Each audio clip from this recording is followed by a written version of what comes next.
Ukrainian security says the arrest of 2 North Korean soldiers in Kursk is indisputable evidence of Pyongyang's involvement in the war. Authorities in Strasburg say dozens of people have been injured after 2 trams collided in the city centre. Ambassadors to Israel join the weekly rally in Tel Aviv to demand a deal with Hamas to release the hostages held in Gaza. The Alternative for Germany party has officially elected Alice Weidel as its right-wing candidate for chancellor. A spokesperson for Ukraine's security service has said the arrest of 2 North Korean soldiers in Kursk is indisputable evidence of Pyongyang's involvement in the war. The 2 unnamed men were captured by Ukrainian forces on Saturday and have since reportedly been sent to Kyiv for questioning. Artem Dektyurenko said one of the men was carrying a Russian military ID card issued in the name of a different person. Video released by the SSU purports to show the 2 men in detention, apparently in Kyiv. In his nightly video address, President Volodymyr Zelensky confirmed the 2 North Koreans were being questioned by investigators with the help of Korean translators. Zelensky said their presence on the battlefield is proof of Russia doing everything to prolong and escalate the war. There's been no comment from Pyongyang about the capture of the 2 soldiers.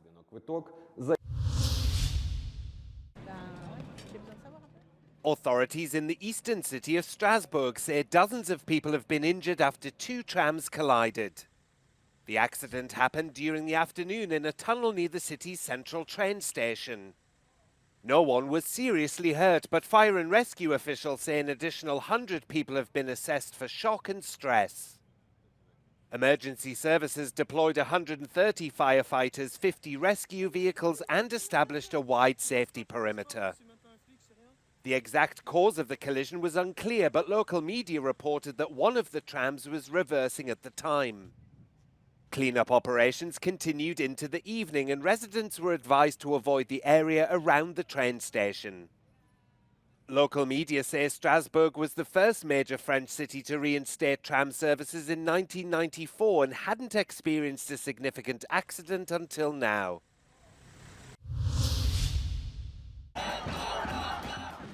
Several ambassadors to Israel have joined the weekly rally in Tel Aviv to demand the government reach a deal to return the hostages held by Hamas in Gaza.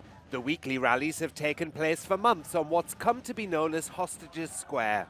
They've also taken on a political dimension, with many protesters demanding Prime Minister Benjamin Netanyahu call fresh elections and step down. They accuse him of prioritizing his political survival over the lives of the around 100 hostages believed to be in Gaza.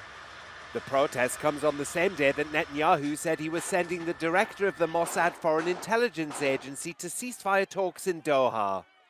There's increasing pressure from the US for both sides to reach a deal before Joe Biden leaves the White House and hands over to Donald Trump on the 20th of January.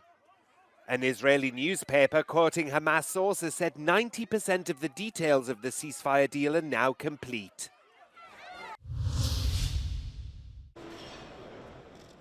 The Alternative for Germany party has officially elected Alice Weidel as its right-wing candidate for chancellor during a 2-day party conference in Riesa. The announcement of her candidacy came after the gathering was delayed by more than 1 hour due to anti-AfD protests. Polls show AfD in second place in the upcoming election with about 20% support. However, Weidel has a low chance of becoming Germany's chancellor, as other parties have refused to work with the AfD. Leading the polls is the conservative CDU, with its leader Friedrich Merz, who called for fundamental change to German politics at the CDU's conference in Hamburg. In Berlin, Chancellor Olaf Scholz targeted the CDU at the center-left SPD conference. Jetzt ist nicht die Zeit für die uralten Rezepte. Jetzt ist nicht die Zeit für Politik auf dem Rücken der ganz normalen Leute oder knapp. Jetzt ist nicht die Zeit für CDU, CSU in Deutschland. After Olaf Scholz's coalition collapsed in November, polls show that support for his party sits at around 14 to 17%.